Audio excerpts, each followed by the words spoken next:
When I got injured, everyone was like, I should make a vlog or do this or do that.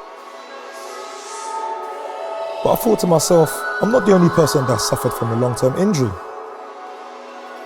Although my experiences can relate to some people, others' experiences just as important as mine. It's in unity that our greatest strength lies. The more individuals that rally your cause, the better. And that's why Injury Chronicles was birthed.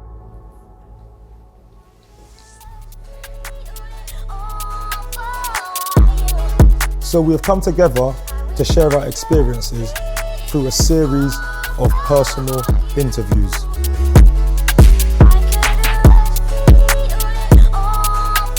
Everyone has their own story. Do not fear being the one true maverick you were born to be.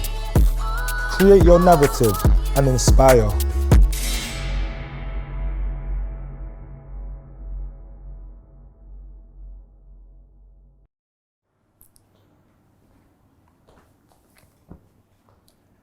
I'm Zavon Hines. In 2009, I done my knee, control defect, and this is my road to recovery. So, to make it short, because it's a long story, I was born in Jamaica. So I came here when I was 8 years old with my younger brother. Came to live with my dad and my stepmom at the time. And obviously, you know, coming from Jamaica, we didn't have much. So I came to live in South London, Brixton. We still didn't have much, but there was more opportunities for kids to be great and be able to achieve something in life. So growing up, like I said, we never had much. So, and opportunities in regards to becoming a footballer coming from South London, there weren't much grassroots teams or scouts coming to South London as much. So to be able to sign for West Ham Academy at under 16s, which is quite late in academy years. My experience coming through the academy is probably one of the best experience I've had. Being a young kid, your dream is to play in the Premier League, and I was able to achieve that. So I was just excited, if I'm being honest. There's no words that could probably express how I felt at the time, probably because of my journey getting there.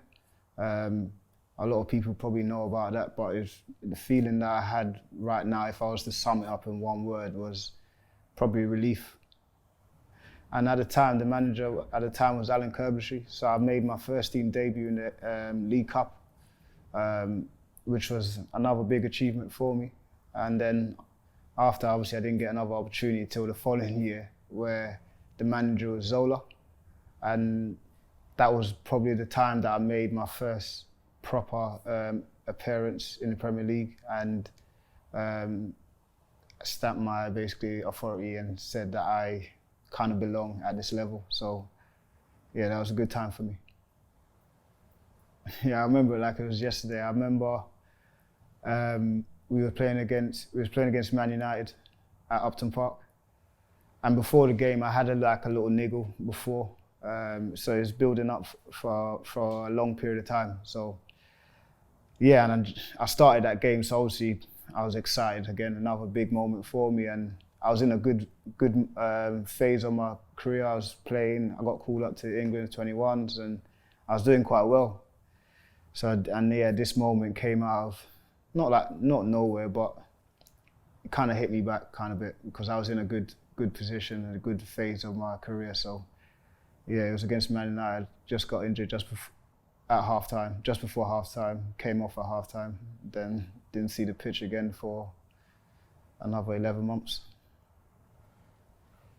We had a club doctor who is brilliant, and he's had a lot of experience. He's managed at different clubs, well, he was not managed, but involved with different clubs.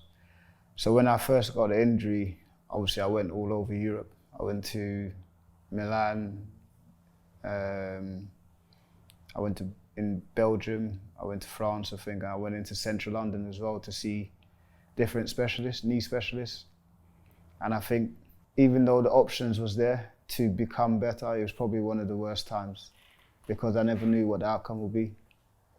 And even though I had all the good people around me to help me through it, it was still difficult because they're all talking about me. And I remember when I went to see a specialist, he kind of gave me like the truth that there could be a potential that I wouldn't come back and play. And when he said that, I was like, I put on a brave face, obviously. And then I remember flying back on the plane with the doctor, and I just kept quiet because there was nothing to say. Like, he can't say nothing to me in that moment. You could try to make me feel better, but in my head I'd be like, shut up. And then I remember when I came off the plane, I obviously took a taxi back home, and I literally, as soon as I got in, I remember, like I said, it was probably one of the worst times. I remember I got back into the house and I sat down. And then I thought I was sitting down for like 10 minutes. It ended up to be like 3 hours in silence, no TV, nothing.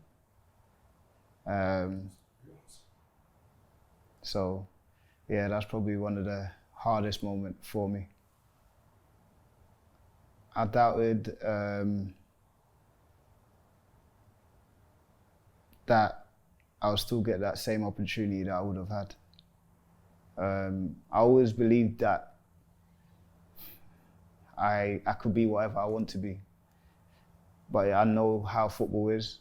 It's all opinions, and sometimes it's not in my control. But what's in my control is how hard I work to recover, how long I take to recover mentally. So yeah, I always believed in myself. I try not to think negative, if I'm being honest, because I know that has an effect on my healing process as well. And because the injury was a big one, I didn't want to think negative because I was already going to be out for a long time. So when I had the injury, I had to have surgery. It weren't a keyhole; it was like an open surgery. So I got a little scar on my knee now. Obviously, the surgeon said I'll be out for 9 to 12 months. In the first 6 weeks, I was on crutches and a brace. The first 4 weeks, couldn't put pressure on it at all. After 3 months, I started to do some gym work, just small stuff, nothing major. Then I think after like 4 months, 5 months, I started to go a little bit heavier, done a lot of swimming, and I don't swim. So that made it tough because, you know, when you have to do some certain things that you're not comfortable with, that takes a bit mentally out of you as well. I always had my family and some of my friends as well, but it weren't the same. As you know, that once you're not in people's eye line, sometimes they tend to forget.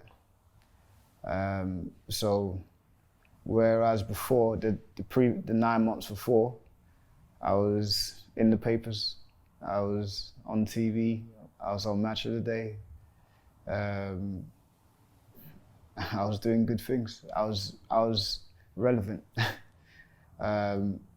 So obviously, my real friends was obviously still there, but those other people that would say they were my friends, they were just there for the hype, I guess. But I still had my friends, I had my family. And then obviously, as you guys know, that I'm a big believer in God as well, so I had God with me, so that kind of kept me mentally stable. Not saying that I didn't have some moments where I never questioned my life. That's one thing I would say, and I'm grateful for that as well. But I questioned if I would come back and play at any level, not just at the top level. When did I see the light at the end of the tunnel? If I'm being honest, I still haven't. Like I said, when it comes to injury, it don't only take away from you physically. It takes away from you mentally in more ways than anyone will actually realize. And even though, like everyone would know, I was at a big establishment, a big club with a lot of support, but you could have as many support as possible. If something gets taken away from you that you love without your consent or without any reassurance that it will actually come back, then it takes away from you mentally, and it's traumatic. We talk about trauma in life. It comes in many different ways, and I think that was probably one of the most traumatic experiences I've had, because I never knew what's next, and I never knew how to deal with it, if I'm being honest. And even till this day now, I came back and I played and I done relatively well, but there was still moments during my career where, whether it's a tackle or a situation in a game or a manager might say something because of my injuries, that's why they don't want to sign me, or because of this. There's so much that goes on in games, but because of that one moment or that injury, it affects the rest of your career basically. And no one really cares, if I'm being honest. All they care about is if you're fit and if you could do a job. I always believed I could do a job. Obviously not everyone did. So I live by this saying now. I want to be someone that I never had. So I want to be someone that shows that it takes hard work to get to a certain level. It takes a lot of setback to get to a certain level as well. But then you just never give up. And always try to be true to who you are and try to stay committed to who you are as well. Because I think a lot of times, a lot of people, they try to be someone else and to fit in. So yeah, I live by that. My first game back after injury.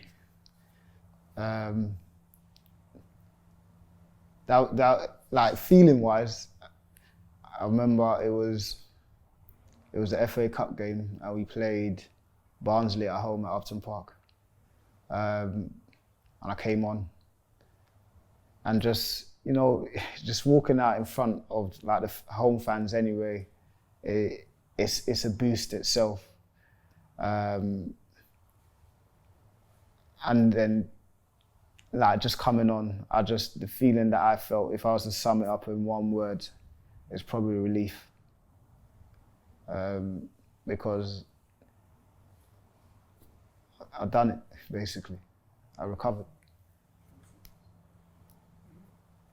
What advice would you give to young players out there that are injured? What advice would I give to young players that are injured at the moment? Probably the biggest one I'll give is understand your why. And what I mean by that, why you started, why you wanted to be a footballer, why you're playing. And don't let no one take that from you. If you know your why, during that injury process, you have ups and downs, but then your why will push you through that and make you continue and keep fighting mentally. And then the why will be justified once you're back on the pitch. So understand your why.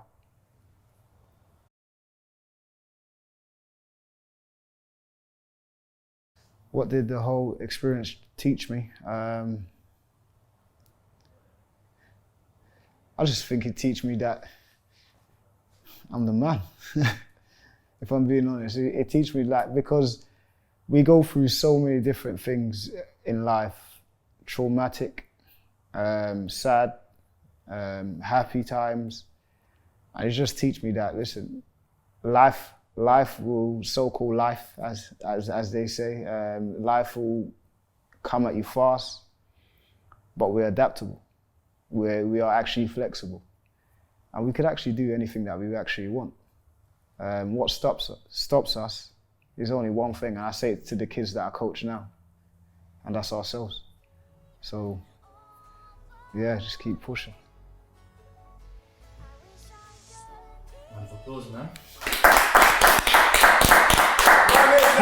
We're going out in the end. I'm sure that was therapeutic for you. No, you know what? I haven't spoke about it before.